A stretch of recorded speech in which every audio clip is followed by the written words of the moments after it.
प्यारे बच्चों, कैसे हो आप सब। उम्मीद करती हूँ बहुत अच्छे होंगे। बच्चों, जैसा कि आपको पता है कि क्लास 9 की जो हमारी पुस्तिका है वो थोड़ी सी चेंज हो गई है और उसका नाम क्षितिज से हटकर गंगा हो गया है। साथ ही उसके कुछ चैप्टर्स भी चेंज हुए हैं, जिसमें एक चैप्टर है जिसको मैं आज आपको एक्सप्लेन करने वाली हूँ। वो है क्या लिखूं। एक निबंध है, व्यंग्यात्मक रचना है और जिसे लिखा है पद्मलाल पुन्नालाल बख्शी जी ने। ये एक हास्यास्पद निबंध है, व्यंग्यात्मक भी इसे हम कह सकते हैं। उसके बारे में आपको मैं समझाऊंगी, एक्सप्लेन करूंगी, क्योंकि चैप्टर ऐसे आप लोग पढ़ेंगे तो आप लोगों को शायद जितना मैं समझ पा रही हूँ, छोटे छोटे से बच्चों को दिक्कत हो रही होगी समझने में कि इसका अर्थ हम कैसे समझे। तो मैंने सोचा मैं आपके लिए एक वीडियो बना देती हूँ। तो बेटा, ये जो चैप्टर है, जैसे कि बता चुकी, पद्मलाल पुन्नालाल बख्शी जी ने लिखा है। ये कहते हैं कि एक बार इनसे कहा गया, मतलब एक नमिता और अमिता नाम की दो लड़कियों द्वारा, कि आप हमारे लिए निबंध लिखिए। नमिता ने कहा कि आप निबंध लिखिए, दूर के ढोल सुहावने होते हैं। वहीं अमिता ने कहा कि आप मेरे लिए निबंध लिखिए, समाज सुधार पर। अब जब उन दोनों ने टॉपिक दे दिए तो यहाँ पे ये सोचने लगे पद्मलाल पुन्नालाल बख्शी जी कि अगर मुझे पहले पता होता तो मैं किसी संग्रहालय में जाता या पुस्तकालय में जाता, कुछ अनुसंधान कर लेता, कुछ पढ़ लेता, मैं लिख देता। लेकिन मेरे पास 2 घंटे का टाइम है और ये परीक्षा में आ चुके हैं, तो मुझे ये आज ही बनाने हैं और इन 2 घंटों में बनाने हैं। वो बात करते हैं इसी समय गार्डिनर की, एजी गार्डिनर की। जो एजी गार्डिनर हैं वो कहते हैं, उनके हिसाब से जो निबंध लिखने की बात है वो ये कहते हैं कि निबंध लिखने के लिए मस्तिष्क में विचारों को, मतलब कभी कई बार ऐसे विचार आ जाते हैं हमारे मस्तिष्क में जिनके लिए आवश्यक नहीं है कि कोई टॉपिक होना चाहिए। जो भी मन में विचार आए, कभी कभी एजी गार्डनर के अनुसार हमारे मन में ऐसे विचार आते हैं, ऐसे भाव आते हैं और मन में ऐसी स्फूर्ति आती है, ऐसे आवेग हमारे मस्तिष्क में आते हैं जिन्हें हमें लिखना पड़ता है। और उसको लिखने के लिए जरूरी नहीं है कि टॉपिक हो। गार्डनर जी ने उसको ऐसे समझाया कि जैसे अपने हेड को टांगने के लिए खूंटी की आवश्यकता होती है। अब ये जरूरी नहीं है कि वो खूंटी कौन सी है, जरूरी ये है कि हेड को टांगना है। हेड जरूरी है, खूंटी जरूरी नहीं है। सेम चीज उन्होंने अपने निबंध में बात कही है कि टॉपिक कोई भी हो लेकिन उसमें लिखना जरूरी है। जब भी मन में भाव आए, मन में भावों का संवेग आए या मस्तिष्क में आवेग आए तो हमें लिखना है। तो ये बात जब उन्होंने कही तो पद्मलाल पुन्नालाल बख्शी जी कहते हैं कि मेरे तो मस्तिष्क में आज तक वो स्थिति आई ही नहीं है कि मैं इस तरीके से कुछ लिखूं। मुझे अगर कभी निबंध लिखना होता है या कोई लेख लिखना होता है तो मुझे उस पर विचार करना होता है, मंथन करना होता है और मुझे उसमें काफी हद तक परिश्रम करना पड़ता है, तभी मैं लिख पाता हूं। तो ये दो बातें हुई। अब ये गार्डनर की बात थी। अब पद्मलाल पुन्नालाल बख्शी जी कहते हैं कि जैसे नमिता ने उन्हें मुहावरा दिया कि दूर के ढोल सुहावने होते हैं, तो यहाँ पद्मलाल पुन्नालाल बख्शी जी कह रहे हैं कि माना दूर के ढोल सुहावने होते हैं, पर उस पर 5 पन्नों का निबंध लिखूं, ऐसा तो मैं नहीं समझता कि 5 पन्नों का भाषण में लिख पाऊंगा या मैं लिखूंगा। यह जो दूसरी बात अमिता ने कही थी समाज सुधार के ऊपर, तो इसमें बख्शी जी कहते हैं कि ये तो आदिकाल से होता आ रहा है, समाज सुधारक आते रहे हैं, सुधार होता रहा है, लेकिन फिर भी सुधार समाप्त नहीं हुआ। वो समय के साथ सुधार होता चला आ रहा है, उसमें आज भी विद्वानों में मतभेद है। तो ऐसा नहीं है कि समाज सुधार जो है वो एक रुकने वाली प्रक्रिया है, वो तो सदा चलने वाली प्रक्रिया है। तो उसको 5 पन्नों में मैं कैसे लिख दूं। तो यहाँ पे बख्शी जी कहते हैं क्यों ना मैं प्राचीन आचार्यों को, जो कि जो उनके मापदंड है निबंध लिखने के लिए, उनका थोड़ा सा मनन करूं। उन्होंने उनका साहित्य उठाया और वो निबंधों को उनके पढ़ा, तो उन्होंने जाना, कई सारी चीजों को जाना। और एक जो चीज महत्वपूर्ण है, जो आपके जानने का विषय है, टॉपिक का विषय है, वो ये था कि निबंध जो है वो छोटे होने चाहिए, बड़े निबंध नहीं होने चाहिए, क्योंकि बड़े निबंध में जो रचना है वो रचना की जो सुंदरता है वो अंत तक बनी नहीं रहती। सुंदरता मतलब समाप्त हो जाती है, ज्यादा लंबा निबंध होता है। तो छोटा निबंध होना चाहिए, वाक्य छोटे छोटे होने चाहिए। तो इसमें बख्शी जी कहते हैं कि ये बात मेरे लिए बिल्कुल सही है, पर मैं एक टीचर हूं और टीचर अपनी बात आधे पन्ने में ना कहे तब तक वो अपना गौरव कैसे स्थापित करेगा, अपने आप को कैसे महत्वपूर्ण दिखाएगा।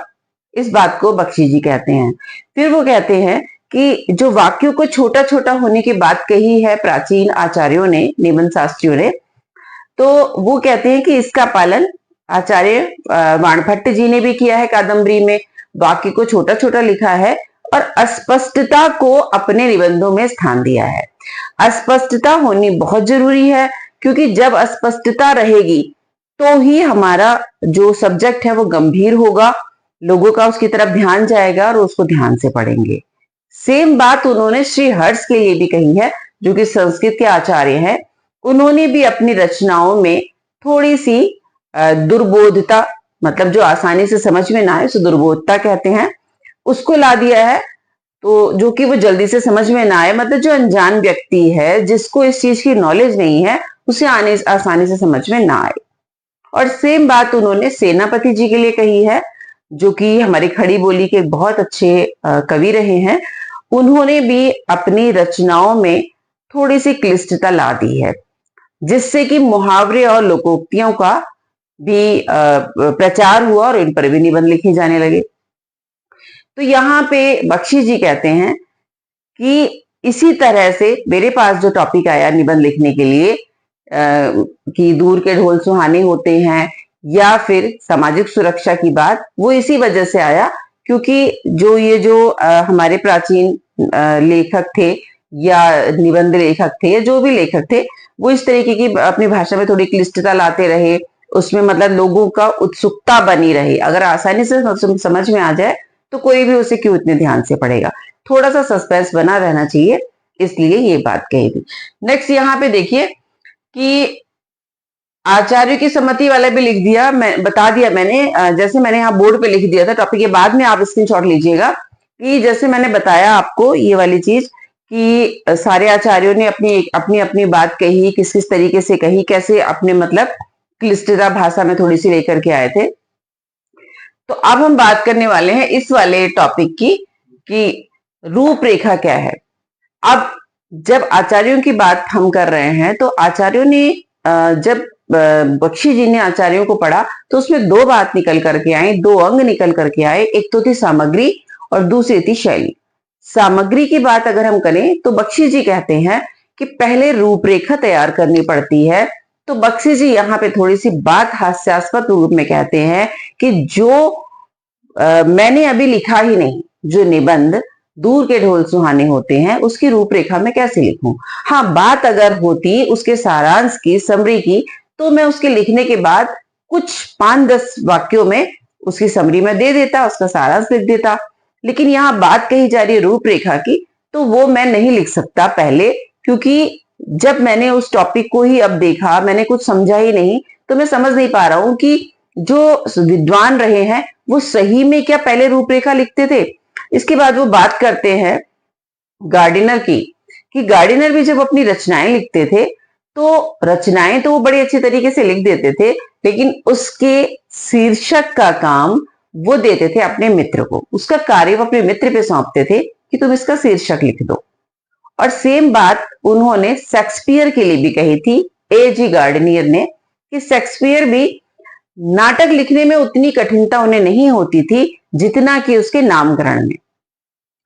एक बार उन्होंने एक नाटक लिखा और उस नाटक का शीर्षक न दे पाने के कारण घबराहट में उन्होंने उसका नाम लिख दिया, जैसा चाहो। तो ये नाम शेक्सपियर ने लिखा। तो ये बात कहीं ना कहीं बख्शी जी अपने आप को जस्टिफाई कर रहे हैं कि जब ये लोग भी पहले नहीं अपना रूपरेखा दे पाए या उसका नामकरण भी नहीं कर पाए, तो मैं उसकी रूपरेखा कैसे दे दूं, ये बात इन्होंने कही। नेक्स्ट इसका पॉइंट हम देख लेते हैं कि अंग्रेजी निबंधकारों की बात हो रही है कि जब मतलब जो जो कसौटियां प्राचीन आचार्यों ने बताई, वो कसौटियों की बात मैंने आपको बताई, बख्शी जी के जो शब्द थे। अब मैं आपको बताऊंगी कि जो अंग्रेजी साहित्यकार है उनके लिए, अंग्रेजी साहित्यकारों ने भले ही भारतीय आचार्यों की कसौटी पर अपने आप को खरा साबित नहीं किया, लेकिन फिर भी उन्होंने अंग्रेजी साहित्य में अपना स्थान बनाया। और इसके जो जनक माने जाते हैं वो मॉन्टेन माने जाते हैं, जिन्होंने स्वच्छंद शैली को अपनाया। स्वच्छंद शैली मतलब जो विचार जब मन में आ रहा है उसको तत्काल लिख देना, पुरानी परंपरा को नहीं पकड़ करके चलना, या आख्यायिका के रूप में नहीं लिखना। अब एक वर्ड आया है आख्यायिका, तो आप लोगों को थोड़ा सा क्यूरियोसिटी होगी कि मैम ने क्या बोल दिया आख्यायिका। आख्यायिका होती है बेटा जिसमें की कल्पना शक्ति नहीं होती, जो सत्यता पर आधारित होती है, जैसे राजा महाराजाओं का वर्णन या इतिहास का यथावत वर्णन। तो ये जो आख्यायिका है उसका भी ये पालन नहीं करते, क्योंकि ये स्वच्छंद विचारधारा वाले होते हैं। ये पुरानी चीजों को नहीं साथ में लेकर के चलते, जब जो अनुभव किया उसको तुरंत लिख लिया। ये अंग्रेजी साहित्यकारों की बात हो रही है। वो लोग कभी भी भारतीय आचार्यों की कसौटी पर खड़े नहीं उतरे हैं। अपने मन के हिसाब से, स्वच्छंदता के हिसाब से उन्होंने लिखा है। अब जब उन्होंने लिखा, बख्शी जी कहते हैं कि एक बार अमीर खुसरो जी को पानी की प्यास लगी और वो एक कुएं के पास जा पहुंचे। वहां पे 4 स्त्रियां पहले से मतलब मौजूद थी। उन्होंने बोला कि हम पानी आपको तब देंगी जब आप हमें हमारे बताए गए टॉपिक पर पद या कविता सुनाएंगे। तो एक स्त्री ने कहा कि मुझे कुत्ते पे कविता सुननी है, दूसरे ने कहा मुझे ढोल पे सुननी है, तीसरे ने कहा चरखे पे सुननी है, चौथे ने कहा मुझे कुत्ते पे कविता सुननी है। इस पर जो अमीर खुसरो जी थे उन्होंने सुनाया, खीर पकाई जतन से चरखा दिया चलाए, आया कुत्ता खा गया तू बैठी ढोल बजाए। तो यहाँ बख्शी जी कहते हैं कि वो अमीर खुसरो तो बहुत प्रतिभा के धनी हैं और मैं इतनी प्रतिभा का धनी नहीं हूं कि मैं इस तरीके से लिख पाऊं। हाँ, लेकिन मुझे उनकी इस बात से इतना तो ज्ञान हो गया कि जब वो 4 स्त्रियों की बात को एक पद में सुना सकते हैं, तो मैं इन 2 टॉपिक को तो एक साथ बोल ही सकता हूं, एक साथ एक निबंध में लिख ही सकता हूं। बख्शी जी जब अमीर खुसरो की उसको सुनते हैं पद को, एक ही पद में सारी 4 स्त्रियों की बात, तो वो कहते हैं कि दूर के ढोल सुहाने होते हैं। मतलब उसकी ध्वनि पास में बैठे व्यक्तियों को तो सुनाई देती है, उनके कानों के पर्दे तो फटने को तैयार हो जाते हैं। कान मतलब ये कह लीजिए कि कान के पर्दे फटते रहते हैं, जबकि वही ढोल की ध्वनि दूर संध्या समय नदी के तट के किनारे बैठे किसी के मन में एक बहुत अच्छी उमंग ला देते हैं। वो महसूस करता है कि जैसे किसी विवाह उत्सव का सा माहौल है।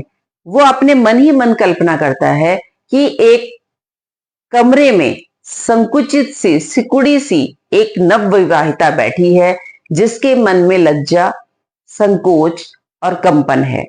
और ये संकोच, कंपन और लज्जा जो है वो इस ढोल की ध्वनि को और मधुर बना देती है। और इस ढोल की जो ध्वनि है, इसके अंदर हम देखें तो आनंद का कलरव और उत्सव का प्रमोद और प्रेम का संगीत इसमें समाया रहता है। यही कारण है कि जो व्यक्ति उस ढोल के पास भी बैठे होते हैं तो वो उसमें कहीं ना कहीं विवाह का या किसी मांगलिक कार्य का अनुभव करके उसकी उस कर्कशता को कुछ हद तक कम कर पाते हैं। यह बिल्कुल सच है कि दूर रहकर यथार्थता की कठोरता का अनुभव नहीं होता।